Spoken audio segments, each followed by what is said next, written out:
saya Ibu Herlian Uja ST, calon guru penggerak angkatan 7 dari Kabupaten Aceh Barat Daya. Pada kesempatan hari ini saya bersama dengan Bapak Abu Bakar SAG. Beliau adalah Kepala SMA Negeri 2 Aceh Barat Daya, tempat saya bertugas. Nah, pada kesempatan kali ini saya akan mewawancarai beliau terkait kebijakan pengambilan keputusan berbasis nilai-nilai kebajikan oleh seorang pemimpin.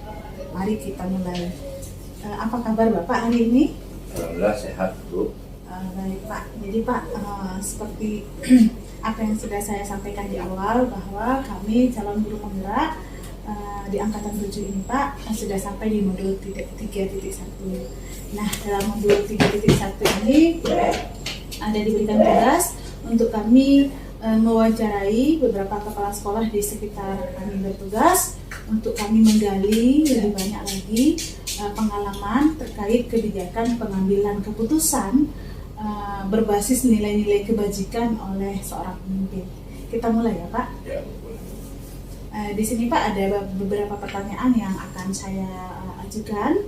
ya. Yang pertama, tentu Pak, selama Bapak bertugas sebagai kepala sekolah mungkin sudah banyak, saya yakin pasti banyak sekali kasus-kasus yang Bapak hadapi.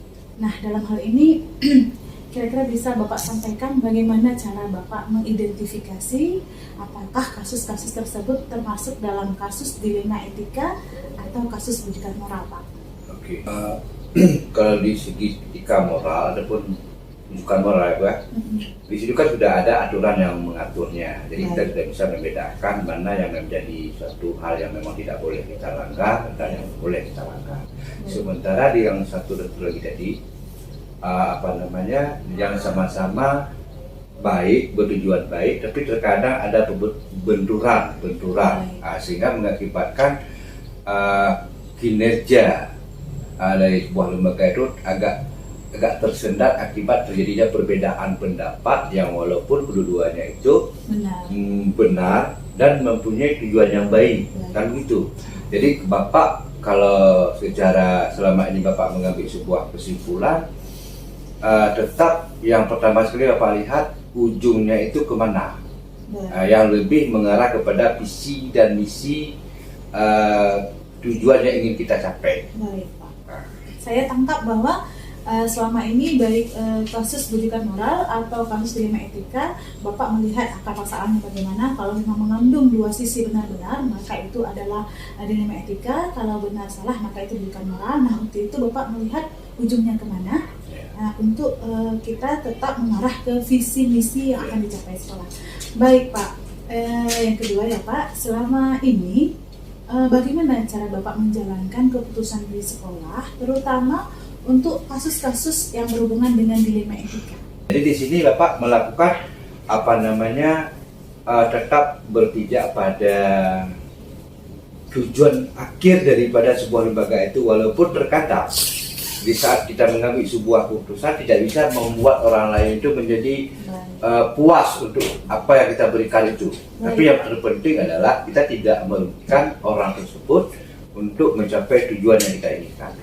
Baik Pak, untuk yang nomor 2 ini Bapak tetap menjalankan proses apa yang sudah diputuskan, walaupun meskipun ada benturan atau hambatan, karena dasar berpijak Bapak adalah bagaimana sekolah tidak dirugikan, walaupun tidak memuaskan semua orang, karena tujuan akhir kita adalah mencapai visi dan misi sekolah. Nah, ya, kita ke nomor 3 Pak. Mungkin bisa Bapak ceritakan langkah-langkah atau prosedur yang selama ini Bapak lakukan dalam hal pengambilan keputusan yang berbasis nilai-nilai kebajikan. Yang pertama kan kita melihat, menilai, mendengar, mengevaluasi, ya kan. Jadi kita tidak bisa hanya sekedar mendengar saja informasi yang sepihak. Baik. Artinya kita kan melihat dua sisi informasi dari bagaimana dan hasil kerjanya itu dia bagaimana, sehingga di situ kita bisa membuat sebuah kesimpulan. Jadi untuk apa? Agar tidak salah kita mengambil sebuah keputusan. keputusan akibat informasi dan hasil evaluasi kita tadi yang kurang cermat, kurang hati-hati mengakibatkan keputusan akhir kita juga salah. Jadi Bapak selama ini yang sudah Pak tetap Bapak analisis dulu suatu permasalahan untuk membuat sebuah keputusan yang akan diambil. Luar biasa Pak, jadi berarti selama ini sudah Bapak jalankan sejumlah prosedur dalam hal Bapak mengambil keputusan, yaitu lihat, kemudian menganalisis, menilai, mengevaluasi hasil kerja, baru kemudian mengambil kesimpulan sebagai sebuah keputusan Pak ya. Saya rasa sudah sangat luar biasa ini Pak. Kemudian selama ini Pak, dalam Bapak mengambil keputusan terkait dengan kasus-kasus dilema etika, apa mungkin ada yang Bapak anggap efektif dalam hal pengambilan keputusan terkait dengan kasus dilema etika? Kita ambil itu kalau Bapak adalah yang menjadi intisari daripada istilahnya substansinya Bu. Kadang kita sering ribut dengan hal-hal yang tidak substansi, tapi kita tetap di substansinya. Baik Pak. Jadi yang paling efektif selama ini dalam hal Bapak mengambil keputusan terkait kasus dilema etika adalah ketika Bapak berhasil menganalisis dan mengambil substansi dasar dari sehingga bisa mencegah konflik. Nah, seterusnya ini Pak, kira-kira nih Pak, selama Bapak mengambil keputusan terkait dengan kasus dilema etika, apa mungkin ada tantangan Pak yang selama ini Bapak hadapi? Pasti ada. Karena kita sebagai orang timur, apalagi yang di mana ruang lingkup kita kerja itu kan ada tatanan, ada senioritas, ada nilai penghargaan. Jadi terkadang itu menjadi suatu faktor yang menjadi penghambat dalam kita mengambil sebuah keputusan. Artinya untuk melakukan profesionalisme mungkin itu kita ada pertimbangan lain yang menjadi standar yang menjadi berat untuk kita. Baik Pak. Jadi saya menangkap bahwa tantangan terbesar mungkin Pak dalam hal Bapak mengambil keputusan terkait kasus dilema etika itu lebih kepada budaya timur. Budaya timur itu kita kan lebih menghargai senioritas Pak ya, lebih menjaga nilai-nilai moral mungkin baik Pak, mungkin ini Pak, dalam hal Bapak menyelesaikan kasus dilema etika, apakah Bapak punya tata cara atau jadwal tertentu? Misalnya, apakah langsung Bapak selesaikan di tempat atau mencari waktu dan tempat lain untuk mengambil sebuah keputusan atau penyelesaian? Kalau Bapak ada rentangnya Bu, ada rentang, ada tahapan-tahapan. Artinya tidak yang sifatnya institusional, paling sekedar mengetahui, kemudian bertanya, kemudian nanti kita tidak hanya sampai itu. Jadi ada tahapan dan target dan rentang waktu yang kita rencanakan. Jadi tidak juga berlalu dan juga tidak secepat kilat. Enggak juga, karena kan tergantung juga masalah dan permasalahan itu apa. Baik Pak.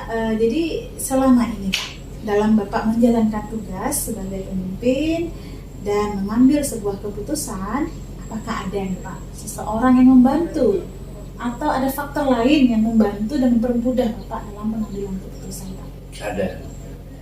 Bukan hanya satu orang, banyak orang yang membantu. Nah, sehingga kita bisa bekerja dengan stakeholder yang ada. Jadi paling ada 1-2 juga yang juga mungkin memang menjadi tidak kita libatkan semua untuk mengambil sebuah keputusan. Baik Pak. Dari semua hal nih Pak yang sudah Bapak sampaikan kepada saya, kira-kira selama ini Pak, pembelajaran apa yang bisa Bapak petik nih dari pengalaman Bapak dalam hal mengambil keputusan terkait dengan kasus dilema etika? Jadi yang pertama sekali ya, kita sebagai pemimpin kan memang harus tahan banting. Benar Pak. Ya kan. Nah, kemudian ya siap menghadapi risiko. Ya, siap menghadapi hal yang terbaik yang terburuk sebagaimana dikatakan oleh Napoleon Bonaparte, dan itu menjadi bahagian daripada tanggung jawab yang harus kita pikul. Benar Pak. Jadi itu yang Bapak sangat ramah di Bapak. Sebagai pembelajaran Pak ya. Jadi saya menangkap bahwa selama ini Bapak telah mengambil begitu banyak pembelajaran, tapi yang paling dominan itu adalah siap menghadapi risiko dan bertanggung jawab terhadap apa yang telah diputuskan, Pak ya. Terima kasih banyak Pak. Wawancara singkat pada hari ini mudah-mudahan bisa menjadi pembelajaran bagi kami kalau nanti harus mengambil keputusan terkait dengan kasus genetika. Terima kasih waktunya Pak. Demikianlah wawancara saya bersama dengan Pak Abu Bakar SAG. Terima kasih. Assalamualaikum warahmatullahi wabarakatuh. Terima kasih, Pak.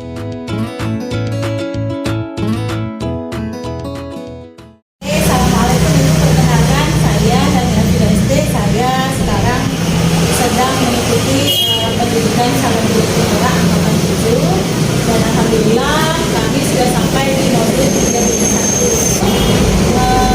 3.1 ini juga ada memberikan semacam tugas bagaimana kami mencari pengalaman pada kepala sekolah sekitar terkait dengan kebijakan pengambilan keputusan berbasis kebijakan berbasis nilai kebajikan oleh seorang guru. Jadi untuk memulainya saya mohon Ibu memperkenalkan diri secara singkat. Silakan Ibu. Terima kasih Ibu Heni. Ini secara singkat saya perkenalkan diri saya. Nama saya Ibu Heni. Sekarang saya menjabat di SMK Negeri 3 Aceh Badan Jaya. Terkait dengan kepemimpinan di sekolah itu tentu banyak kasus-kasus yang ditemukan ya, dan itu berbagai macam kasus. Nah, dalam hal ini yang ingin saya ketahui lebih lanjut adalah bagaimana cara Ibu mengidentifikasi kasus-kasus tersebut, apakah termasuk kasus dilema etika atau kasus rujukan moral? Mungkin bisa Ibu sampaikan. Memang sering terjadi kasus-kasus seperti ini. Jadi cara saya mengidentifikasi kalau dilema etika itu biasanya permasalahan yang terjadi adalah benar kedua-duanya. Sedangkan rujukan moral itu satu benar dan satu salah. Jadi saya harus mengidentifikasi dulu permasalahannya, apakah dilema etika atau rujukan moral. Nah, tentu dalam menghadapi kasus-kasus tersebut, Ibu akan mengambil sebuah keputusan ya. Pertama, kasus-kasus di mana kepentingannya sama-sama benar atau sama-sama mengandung nilai kebajikan.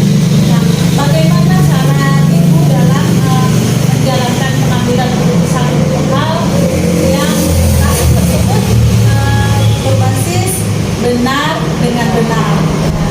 Ini seperti kasus yang pernah saya alami. Baru-baru ini kedua buah lulusan di sekolah saya itu ada lulusan berdasarkan dari Indonesia.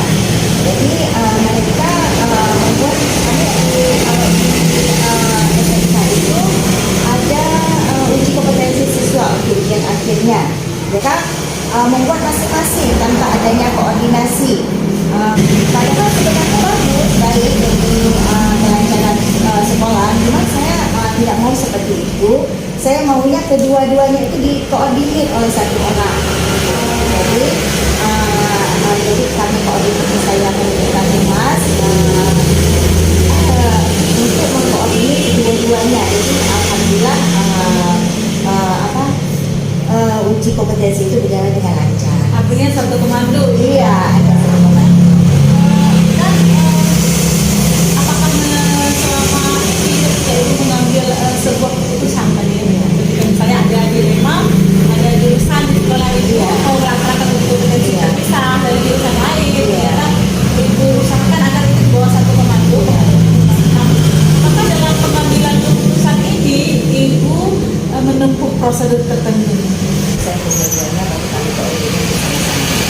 Artinya ada pihak-pihak lain yang dihubungi, berarti dalam hal ini kalau di sekolah berarti ada wakafululum, wakamas, tajur gitu ya. Jadi prosedur-prosedur yang dilakukan. Nah, selama ini menurut Ibu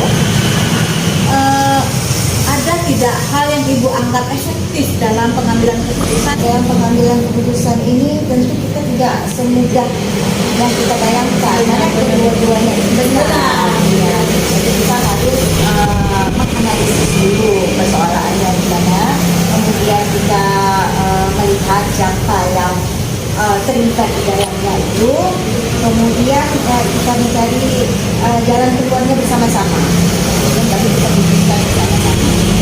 Artinya tetap bangun komunikasi Iya, ya. komunikasi Menjadi analisis dulu Bu ya. analisis dulu persoalan yang ada. Luar biasa Ibu, ini mungkin ini sejauh ini Ibu, dalam hal pengambilan keputusan terkait dilema itu kita mungkin bisa tidak diceritakan ada tidak yang menjadi tantangan. Jadi kalau ditanya tantangan itu banyak sekali tantangannya. Menyatukan pemikiran kita bersama-sama, di mana akhirnya nanti yang benar, kedua-dua kan itu benar, kedua semua belah pihak itu benar. Kita ambilkan keputusan yang paling benar dan kita jalankan bersama. Baik Ibu. Jadi tantangannya lebih ke bagaimana kita melakukan perbedaan tadi ya, Iya. karena semuanya sama-sama benar. Dalam menyelesaikannya misalnya bentuk atau prosedur seperti apa yang dijalankan atau mungkin ini kalau kita dapat kasus dari kita langsung diputuskan atau bagaimana Ibu? Sebenarnya kalau kita bilang jadwal tidak, cuman tidak bisa saya putuskan pada hari itu juga. Pasti tentunya saya juga perlu menganalisis gitu gimana kasusnya tersebut. Analisis dulu dalam beberapa hari, 1 atau 2 hari, kemudian baru saya ambil yang Tidak langsung ya, Iya, ini tidak langsung. butuh waktu untuk menganalisis baik. Saya rasa sudah sebelum ini sudah sangat bagus apa yang sudah dilakukan terkait dengan bagaimana mengambil keputusan jika terjadi kasus dilema. Nah, apakah selama ini Ibu dalam mengambil keputusan ada seseorang atau ada faktor-faktor waktu Ibu mengambil suatu keputusan dalam hal kasus dilema ini? Tentu ada. Kita nggak bisa menentukan sendiri gitu ya. Konsultasi dengan orang lain. Biasanya saya berkonsultasi dengan humas dan mungkin orang lain juga daripada saya pemikirannya bukan dalam faktor usia ya, tapi dalam pemikirannya lebih dewasa. Tentu ada orang lain Bu ya Iya. yang mempermudah. Nah dari apa yang telah disampaikan, ada pembelajaran yang bisa Ibu petik selama ini dari berbagai keputusan atau pengalaman Ibu dalam hal pengambilan keputusan dilema ini mungkin bisa Ibu sampaikan pelajaran apa? Ya, banyak sekali pelajaran yang bisa kita petik dari kasus-kasus yang terjadi di sekolah. Karena kita tidak boleh terlalu jangan melibatkan rasa kasih sayang. Kita harus melihat dulu kondisinya bagaimana, apakah nanti keputusan yang kita buat itu adil ataukah tidak. Jadi saya bisa menangkap dari apa yang Ibu sampaikan itu pembelajaran berharga ini yang bisa dipetik dalam hal pengalaman selama ini terkait pengambilan keputusan dilema ini kan jangan libatkan perasaan. Iya. Lebih mengedepankan logika. Iya. Banyak sekali dari perbincangan kita hari ini pengalaman pembelajaran yang bisa saya ambil karena kedua dari kita berbicara pada kesempatan kali ini bagaimana kami para CID dapat menganalisis ya, kebijakan pengambilan keputusan berbasis nilai-nilai kebajikan